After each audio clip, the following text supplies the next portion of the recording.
السلام عليكم ورحمة الله وبركاته. ازيكم عاملين ايه؟ يا رب دايما تكونوا بخير وسعادة من الله عز وجل. طبعا في جولتنا في القلعة، وده ايه بقى؟ ده سجن القلعة. انا اول مرة بصراحة اصوره، فقلت بقى ايه اجيبه لكم. دي يا جماعة كانت سجون من فترة طويلة قوي. بص اتعملت زي بعد كده زي مزار كده يعني. طب ايه، هل في نديله السبوت كده نور؟ ياه، السجون دي كده حقيقية. طب هل شايفين كده اللي جوه ده ولا مش شايفينه؟ ايوه. بص كان بيوريكم يعني زمان كانت السجون هنا كانت عامله ازاي، كانت لغايه فتره قريبه يعني ايام السادات اخر حاجه ليها يعني.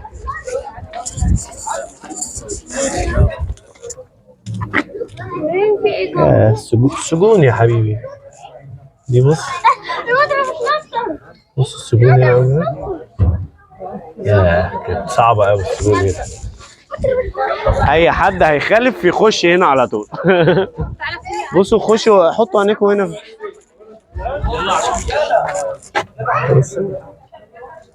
دي السجون بتاعت القلعه،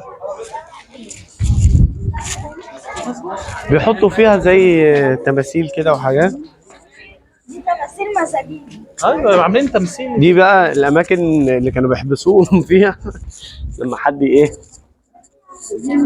خالف. بس انا عايز بس اعمل لكم زوم كده جوه عشان ايه نبين الصوره يعني. ايوه بصوا، كان ده طبعا ماكيت كده عشان يوريكم كانت ازاي يعني بتبقى المعاناه بتاعتهم يعني. والله انا بتفرج معاكم يعني، انا بتفرج معاكم، انا اول مره اشوفها بصراحه يعني. بصوا يعني انا بتفرج معاكم يعني، انا مش شايف بعينيا، انا بقرب بالكاميرا عشان اتفرج حتى معاكم. نظام جردلين كده ميه، قله موجوده في المكان، وكان اي حد مخالف للنظام السياسي بتاع المكان الدوله كان بيدخلوه السجون دي. السجون دي ضيقه جدا وشكلها كده من بره، بصوا يا جماعه بوابات كده من بره شكلها يعني صعب بصراحه يعني. دي بس فتحه التهويه الوحيده. لا يعني كانت معاناه معاناه يعني بصراحه. نشوف كده هنا.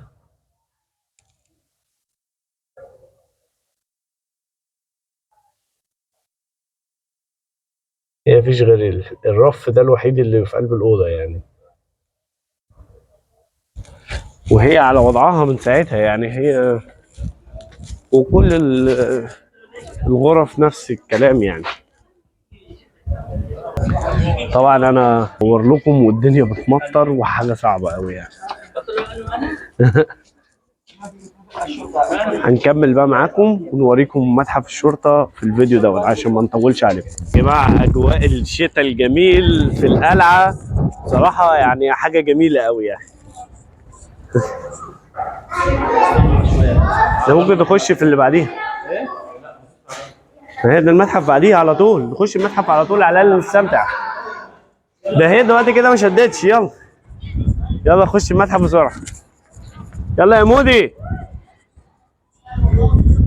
بس يا جماعه هناك كمان الرفاعي، مسجد السلطان حسن، اللي المأذنتين اهم اللي جنب بعض دول.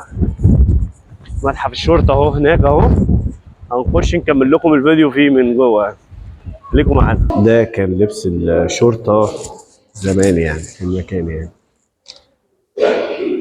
بصوا دي الدروع والأوسمة يعني. ده السلاح. البندقيات زمان، طبنجة. بص بص الأسلحة دي محاولة الاغتيال. سلاح، ده السلاح اهو تحت اهو. كل حاجة وهنا بقى وليها ايه تاريخ. بصوا شكل السلاح كان عامل ازاي. ايه ده الصوت ده ولا ايه؟ ده كان حقيقي ده. هو طبنجات صغيره علشان اغتيال احمد باشا ماهر ما تبانش. واغتيال النقراشي، يعني كل سلاح من ده اللي هو الاغتيال اللي حصل بيه يعني. الصورة الحقيقية لرايوس كده. أدهم الشرقاوي، العصاية بتاعته أدهم الشرقاوي. دي الصورة الحقيقية لرايوس كده ما شاء الله. دي أشهر الجرائم يعني. دي الآلة الكبة يعني قديمة قوي يعني، آلة خاصة لتزييف النقود من الصلب. دي الأدوات يعني،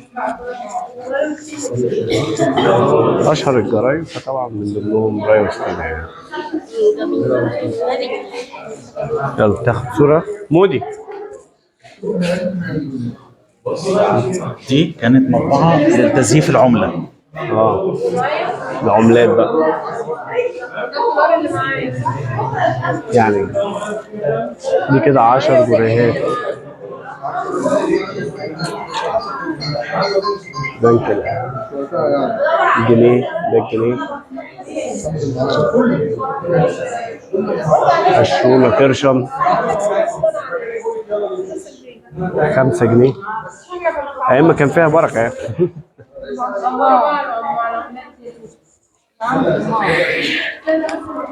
والبريزة دي معايا برضه. وكل دي عملات يعني. اه لا بس معاش هنبيع.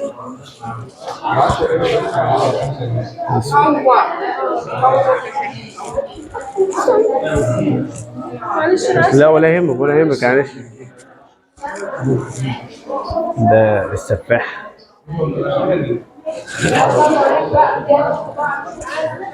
ده الخط. الصعيد والسفاح بتاع المنشيه باين. في له مشهور. سؤال كمل تاني. تعالى يا مودي.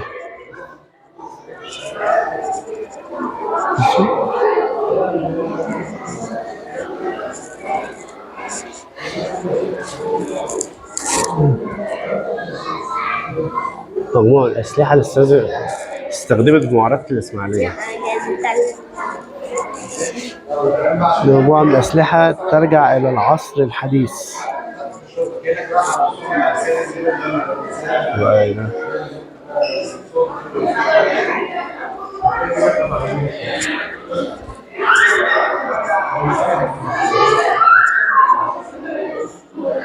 بص ما شاء الله، مجموعة من الأسلحة استخدمت في معركة الإسماعيلية.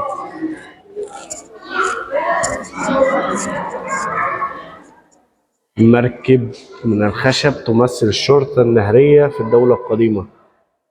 ما شاء الله. ولا دي بقى ايه؟ دي بقى مجموعة من الأسلحة ترجع إلى العصر الفرعوني. الصلبان من الخشب يميل للون الأصفر. هنا في شرح بقى. صلبان. وإيه الدرع الكبير أوي ده؟ درع كبير أوي. مجموعة من الأسلحة ترجع إلى العصر الإيه؟ البطلمي. ده درع من العصر البطلمي.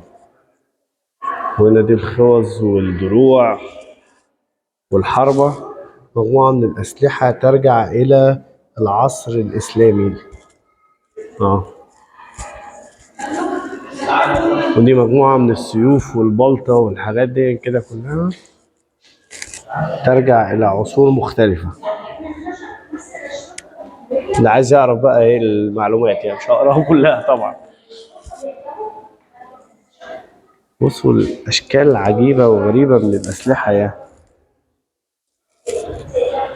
مجموعة من الأسلحة ترجع إلى العصر الحديث.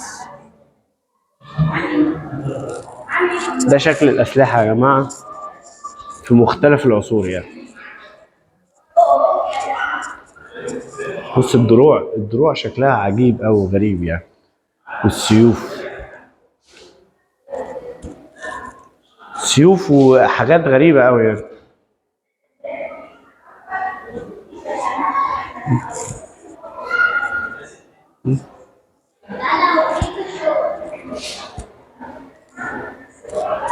بص ايه ده؟ ايه كل دي بندقية؟ يصورها ازاي يعني؟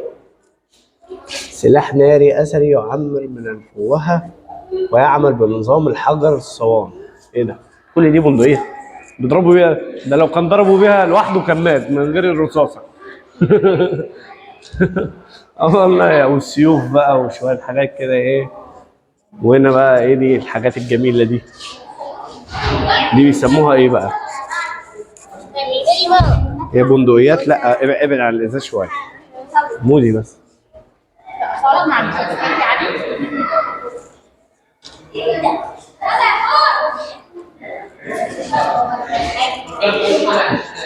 مهم. مجموعة من الأسلحة المختلفة ترجع إلى العصر العثماني. أتمنى بقى يكون الفيديو عجبكم، وما تنسوش اللايك والشير وتقولوا لنا إيه رأيكم في التعليق. أشوفكم في فيديو جديد. مع السلامة.